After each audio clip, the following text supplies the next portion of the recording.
AI agents will be powered by crypto as their core requirement, right? For that reputation, that transparency, that community governance, that ownership and payment, those things will be built on crypto rails. Today, we're discussing AI and crypto, how artificial intelligence is changing the game. Our guest is Ron, a seasoned leader with a wealth of experience in AI and blockchain. Ron has a proven track record of starting and scaling businesses, focusing on emerging technologies. With deep expertise in AI, data science, and machine learning, he's been at the forefront of AI innovation since 2007. Ron is currently leading Theoriq, where he's driving the integration of AI with blockchain to create some interesting solutions. In this episode, we'll explore what AI agents are, why AI needs blockchain, and the next big breakthrough in AI for crypto. We'll also hear Ron's insights on some promising DePIN plays. Let's dive in. So I'd like to start this conversation by talking about the overall circumstances right now of AI. There's a lot of money being poured into it. There's a lot of excitement around AI. A lot of VCs are leaving the blockchain space because of AI. So why do you think AI needs blockchain technology? Yeah, I'm very bullish on both AI and blockchain technology. For me, I've been working in the AI space for more than a decade and, always believed that it's going to have a big impact. And I guess a lot more people in the world now believe that. So what I see and, is happening is on the one side, you have this rapid improvement in the underlying models, right? These general purpose models that can do so many things well. The good news is that we're seeing open models catch up, right? You're seeing more open releases like, Llama 3.1, as well as, other open models, whether it be from Mistral or XAI or a number of Chinese companies, right? That are moving the ball forward alongside of the advances in commercial models from OpenAI and Anthropic and Google, among others, right? So why is blockchain important? Because what we really believe is the value from AI is going to be created by how you build it into useful applications, how you build essentially agents that can more independently act and use AI to solve specific problems for you, right? So we believe that that's the future, that, instead of like many of us are experienced with using a chat bot and like spoon feeding it, here's some information and please go correct this and do this. It's still a wonderful tool and super productive, right? And like already having a big impact. But what we see as the next wave is going to be much more packaging it into these agents that do more for you in teams, right? Specialized agents working together. And what blockchain comes in, because our view is that there's going to be anyone who's an expert will be able to take what they know and share it with an agent that can magnify their expertise and make it available, right? And that those agents will work together. And so you need a blockchain for ownership, for payment, and crucially for reputation, right? So we think it's got to be done in that open, community controlled way, right? Rather than, some monopolist is like, we're going to build a walled garden and every agent is going to be controlled by us and we'll censor them and it'll only use our models and, everything you teach the agent we own and we can cut you off or take it over if we like, right? Which is like the Web 2 playbook. So we think it's incredibly important that it not be controlled by any monopolist, that it be community owned. At the same time, you still need to have community standards and governance, right? But I think we're seeing this kind of evolution of governance, and how do you have, an ecosystem of responsible players, right? So like nobody wants to have agents that are spam bots or, cyber hacking. Like we don't want to have that in any ecosystem, right? And I think the whole Web3 blockchain community is coming around to like, how do you have community governance to set standards and still have a lot of openness without, a permissioned ecosystem? Yeah, so whenever I talk to people about AI specifically in Web3, I tend to get a response of, okay, right now it's kind of a meme coin. There's all these buzzwords that are people slapping together. It's a marketing scheme. Why do you think that currently is the narrative? Is it just lack of knowledge, or just from a pure technology perspective, it's still so early, we're just not there yet? I think there's a couple of things happening. One is, of course, Web3 is very much a space where people get excited by long-term vision and thought leadership. And so there's a lot of projects that have put out, visions of things that are going to be important in the future. And sometimes those those visions like have run ahead of reality, right? So, one of the obvious ones is zero knowledge proofs for AI, right? They're very high overhead, and nobody that I know is saying like I want to have 100 times overhead for generative AI models, or 1,000 times overhead, to have a ZK proof of it. So you'll have research projects like that are saying we want to get the cost of zero knowledge proofs down to where it might be practical. But those are of course not something that one would use. In a similar way, people sort of have run ahead on agents, and we see a lot of people talking about things like, how do I have a fully autonomous agent that can execute massive volumes of trades on its own?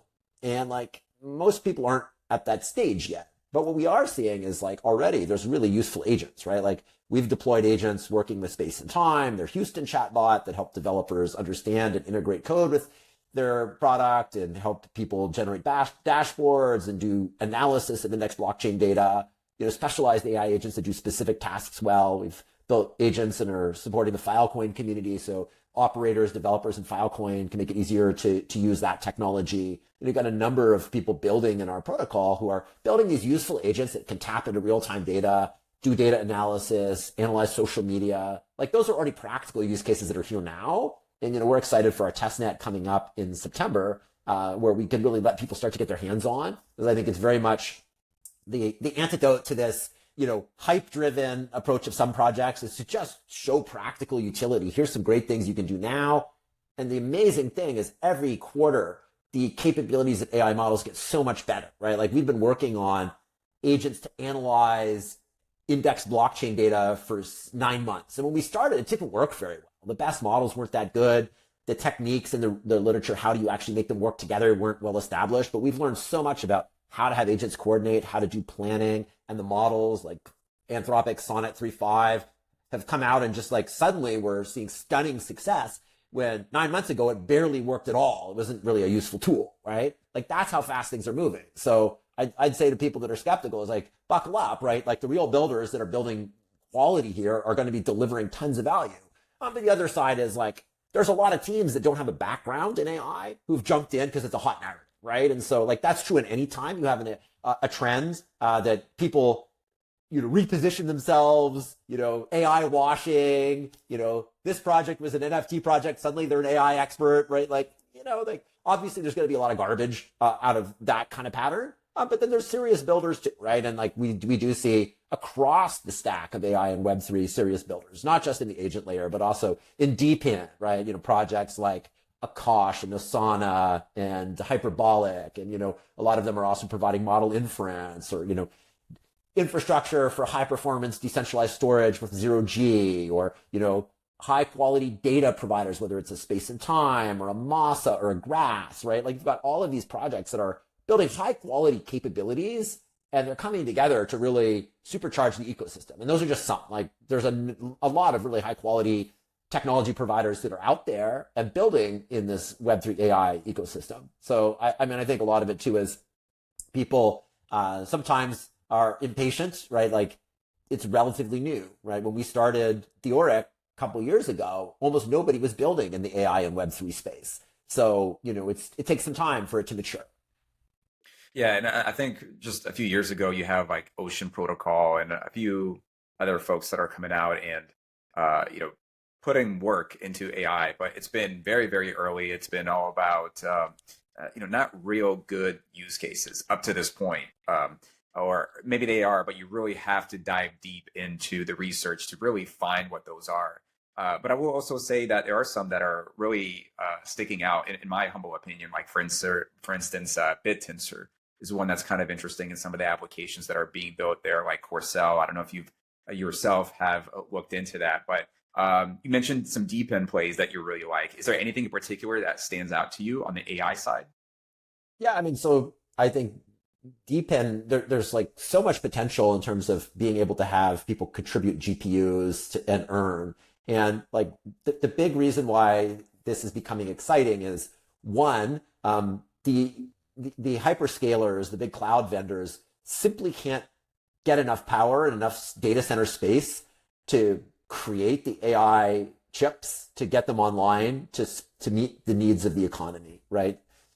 the big demand is going to come on inference more so than training, right? Like what we're seeing is increasingly, as there's deployments happening, people are spending 100 times more on inference in a model than the training of the model, right? So like, even though there's a massive amount of compute that's going to training, like a Llama 3.1, the number of providers that are out there, like the Hyperbolics and the Akashes, as well as, a variety of clouds, including competitors, like Grok Cloud that have an alternative chip offering compute on those, is really massive, right? But the reality is, like, the amount of power that's available, the amount of data center space is constrained, and we're just not seeing anything like a build out from the big cloud vendors that's going to meet what I think is the demand. And so that's going to create huge entrepreneurial opportunity for people to participate in DePIN, to build a data center and to put GPUs online for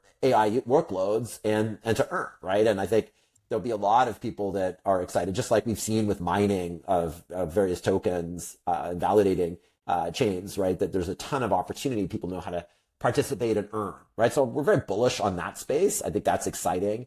I'd say that's just one of the categories where we think AI and Web3 is going to be successful. You mentioned earlier in the conversation about the limitations and how we're overcoming hurdles really, really fast. What are some of those limitations at this very moment that you personally see within the AI space?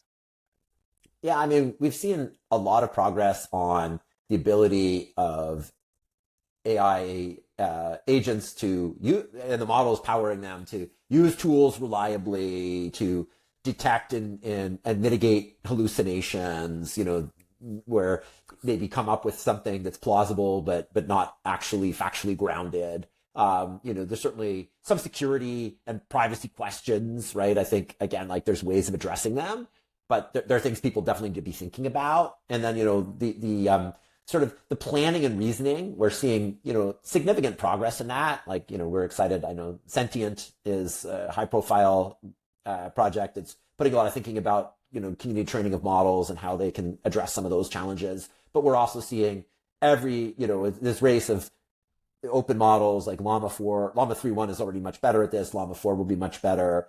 The same, the various commercial models are making rapid progress, right? So I think what you're seeing is, like, if today what you can delegate to AI is roughly like what a really junior intern can do, we're very quickly moving to, and we think we're going to be able to bring in our testnet something where you can give more context and have a more intelligent agent, but still relatively short lifespan tasks, even among teams of agents. But the direction of travel is that the level of autonomy and complexity is just increasing every month, right? And so I think that's a key thing to watch, is how quickly progress happens on those fronts of how much you can rely on and delegate more and more sophisticated tasks to agents. So let's transition a little bit to specifically what you're building, Theoriq, which is a platform that is based on, it's a composable and modular platform. For the audience out there, what exactly does that mean? And why do you need that in building what you're building right now? Yeah, it's focused on making it easy to have agents work together in a collective or team, right? So composability is important because we think it's really important that you can have a bunch of agents come together and add value without having had it all pre-engineered to work together. We think that's a huge impediment, that, every time you want to leverage AI, somebody has to, like, build something entirely bespoke for a use case, right? So instead, like, experts can use a no-code builder to teach AI agents something of what they know and then contribute it. And then users can assemble teams of experts, right? So, like, supposing I'm working on a marketing project and I want to have an excellent visual designer, an expert in SEO, and an expert in running different experiments, an expert analyst, right? I can have different agents doing all of those things, or even collectives, come together and help me, right? Plan that and then delegate among them. And it's important to be composable. So, maybe I have different visual taste. I could try a different, a visual designer agent with a different perspective or approach that appeals to me or my brand identity, right? So in this way, composability is important, that agents can work together without having been pre-designed to work together, and you can constantly improve and upgrade or bring in more specialists for specialized tasks. Maybe I started out with fairly generic marketing campaign, and now I'm like, oh, like, Telegram is really the important channel for me. Can I bring in a specialist agent that's really good at managing Telegram ad campaigns, right? And I could add that to my collective and start to improve. So, but that composability means that agents need to be able to pay each other. They need to be able to secure the communication. Like, the agents are communicating in natural language, which is really cool, right? It's way more flexible than traditional software integration, where you couldn't have them dynamically work because there was no way that they could actually understand each other, but they could communicate in language, like typically English, right? The human natural language lets the agents interoperate without having been carefully engineered to work together.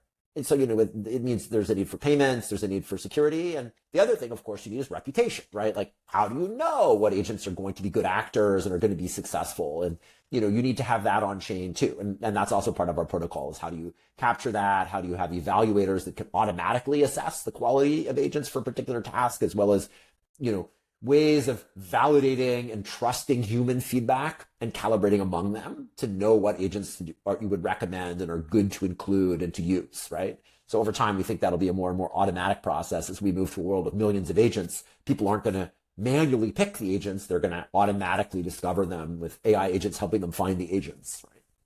And the blockchain will, of course, will ensure that level of transparency to keep that integrity, for sure. So fast forward 5 years from now, like, what's your vision for AI in crypto?